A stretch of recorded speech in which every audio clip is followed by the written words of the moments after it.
सबसे पहले तो मैं यही बताना चाहूँगा कि जैसा मैं बता रहा था रेगुलरली कि माननीय मुख्यमंत्री द्वारा रेगुलर और प्रतिदिन इसकी समीक्षा की जा रही है स्थिति की। और आज लगभग 5.5 घंटे से ज़्यादा लगातार सभी क्षेत्रीय पदाधिकारियों के साथ और विभिन्न विभागों के सचिव, प्रधान सचिव या अपर मुख्य सचिव के साथ समीक्षा की गई है।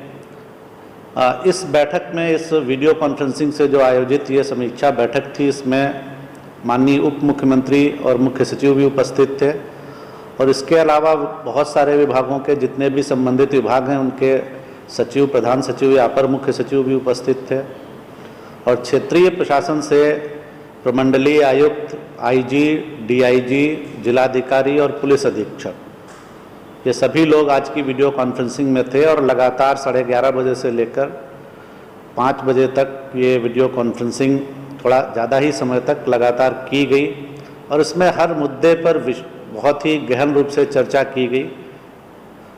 मैं थोड़ा सा कुछ चीज़ों के बारे में बताऊंगा बाद में और फिर डिटेल रिलीज के माध्यम से भी हम आपको सूचना देंगे। जो अभी कोरोना वायरस संक्रमण की स्थिति है उसमें 85 केस अभी तक पॉजिटिव पाए गए हैं और टेस्ट की संख्या काफ़ी अब बढ़ी है। 10,130 टेस्ट कंडक्ट किए जा चुके हैं। जो आपदा राहत केंद्र हैं उनमें भी हम लोगों ने, माननीय मुख्यमंत्री जी ने निर्देश दिया था कि उनकी संख्या भी बढ़ाई जाए और उसमें जो लोग लाभार्थी हैं उनके बारे में भी देखा जाए। तो अभी आज की दिन 162 आपदा राहत केंद्र हमारे कार्यरत हो गए हैं, जिनमें दिहाड़ी मजदूर, ठेला वेंडर, रिक्शा चालक और इस तरह के जो भी ज़रूरतमंद व्यक्ति हैं वो वहां आके भोजन कर रहे हैं, आवासित भी हो रहे हैं तथा उनको चिकित्सीय जांच की भी सुविधा उपलब्ध कराई जा रही है। और आज जो इसकी संख्या है लाभार्थियों की आपदा राहत केंद्रों में वो 57,000 से भी थोड़ी ज़्यादा है। जो पंचायत स्तरीय क्वारंटाइन कैंप्स चल रहे थे स्कूलों में, अब उनकी संख्या कम हो रही है। लोगों का, जो बाहर से लोग आए थे उनका क्वारंटाइन पीरियड समाप्त हो चुका है।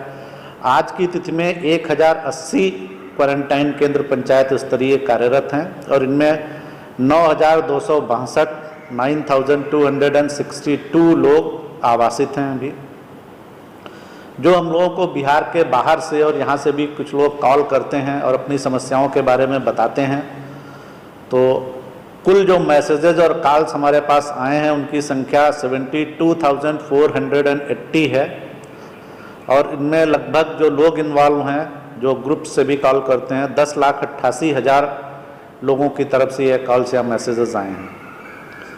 जो मुख्यमंत्री विशेष सहायता हम लोग मुख्यमंत्री राहत कोष के माध्यम से, आपदा प्रबंधन विभाग के माध्यम से जो बाहर लोग फंसे हैं उनको प्रति व्यक्ति 1,000 रुपये की दी जा रही है। इसके अंतर्गत अभी तक हमारे पास 15,94,000 आवेदकों ने अपना रजिस्ट्रेशन करा लिया है और अभी तक 10,78,000 लोगों को ये लाभ 1,000 रुपये की राशि की स्वीकृति दी जा चुकी है। बिहार फाउंडेशन ने भी अपना काम काफ़ी बढ़ाया है और अभी 9 राज्यों के जो 12 शहरों में हमारे कैंप चल रहे हैं उनकी संख्या बढ़कर 55 हो गई है और इनमें अभी तक जो बेनिफिशरीज़ हैं टोटल संख्या उनकी 8,09,875 इतनी रही है। इसके अलावा जो आज माननीय मुख्यमंत्री द्वारा समीक्षा की गई उसमें हर विषय पर गहन चर्चा की गई, व्यापक निर्देश दिए गए। फीडबैक ये भी दिया गया, जो 1-2 दिन पहले निर्देश दिया गया था कि जो अब सामान्य रोगी हैं उनके लिए भी ओपीडी चालू की जाए। तो सभी जगह से लगभग ये फीडबैक आया है सभी जिलों से कि सामान्य रोगियों के लिए भी ओपीडी की व्यवस्था चालू हो रही है। एक निर्णय ये भी लिया गया है कि जो आंगनवाड़ी सेंटर्स में, जो मैंने बताया भी था कि जो बच्चे आंगनवाड़ी सेंटर्स में आते हैं उनको उनके घर पर 200 ग्राम का मिल्क पाउडर का पैकेट पहुंचाया जाएगा, इसके लिए भी सैंक्शन कर दिया गया है। इसके अलावा आज माननीय मुख्यमंत्री जी ने यह भी निर्देश दिया है कि दूध की ये सुविधा जो हमारे राहत आपदा केंद्र हैं उन पर भी दी जाए, तो इसके लिए भी व्यवस्था की जा रही है। इसके अलावा जो राशन कार्ड का एक इशू था वो कार्य लगभग समाप्त है और हम लोग बहुत शीघ्र बताने की स्थिति में होंगे। उसमें से भी काफ़ी राहत ये राशन कार्ड स्वीकृत किए जा चुके हैं और जीविका समूह द्वारा जो राशन कार्ड विहीन परिवार थे उनके चिन्हीकरण का काम था वो भी काफ़ी हद तक हो गया है और कुछ दिन में ये कार्ड पूरी तरह कंप्लीट हो जाएगा। तो जिन लोगों के पास राशन कार्ड नहीं है उनको भी ये 1000 रुपये की मदद भी दी जाएगी और फिर उनको राशन कार्ड भी निर्गत किया जाएगा। जो ग्रामीण क्षेत्रों में रोजगार सृजन के लिए योजनाएं ली जानी थी उनकी भी पूरी तैयारी हो गई है। कुछ काम चल रहे हैं और कुछ काम जो 20 के बाद गाइडलाइंस के अनुसार प्रारंभ होंगे उनके लिए भी मोबिलाइजेशन कर लिया गया है। आज 1-2 जिलों से ये सूचना दी गई थी कि कुछ जगह पर फुट एंड माउथ डिसीज़ के 1-2 जगह पे केस हैं, तो माननीय मुख्यमंत्री द्वारा निर्देश दिया गया कि उन सबको भी अटेंड किया जाए और तुरंत कार्रवाई की जाए। और इसके अलावा कालाजार का जो कुछ जगह पे बहुत कम बचा है, अब हम लोगों ने काफ़ी हद तक उस पर सफलता प्राप्त कर ली है, पर वहाँ पर भी स्प्रे वगैरह को भी गाइडलाइंस के अनुरूप ही पर स्प्रे वगैरह का भी काम प्रारंभ किया जाए। इसके अलावा गया में कुछ जेई वैक्सीन की उपलब्धता और ये मुजफ्फरपुर में जो एईएस और जेई की समस्या होती है जिसका सीज़न अब आ रहा है, तो यहाँ पूरी तरह से वैक्सीनेशन हो, इसको लेकर भी आज मुख्यमंत्री जी ने निर्देश दिया है स्वास्थ्य विभाग को और वैक्सीन की लगातार उपलब्धता सुनिश्चित कराई जाए। इसके अलावा जो आज एक सबसे महत्वपूर्ण निर्देश दिया गया है सभी जिलाधिकारियों को कि कालाबाजारी पर बहुत कड़ाई से कार्रवाई की जाए और इसमें किसी भी तरह की शिथिलता या ढिलाई बर्दाश्त नहीं की जाएगी। जो भी पीडीएस डीलर्स हैं, जो भी सरकार की तरफ से लोगों के लिए राशन कार्ड धारियों को अनाज उपलब्ध कराया जा रहा है, फूड ग्रेन्स उपलब्ध कराया जा रहा है, तो उनमें किसी भी तरह की कोई गड़बड़ी नहीं करे, इसको रोकने के लिए सख्ती से निर्देश दिया गया है। कई जिलों में आज टीम बनाकर इस पर कार्रवाई भी हुई है, कई एफआईआर हुई हैं, केस दर्ज किए गए हैं और बहुत सारे डीलर्स का लाइसेंस भी कैंसिल किया जा रहा है। तो ये एक बहुत ही कड़ाई से सभी क्षेत्रीय पदाधिकारियों को निर्देश दिया गया है।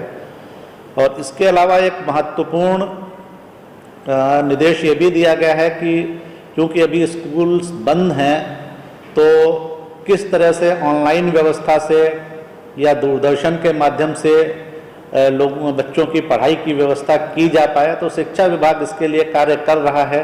और आज जो सूचना दी गई कि कक्षा 9 और 10 के लिए 1 घंटे का स्लॉट दूरदर्शन पे अलॉट हो गया है, तो ये कार्य भी किया जा रहा है।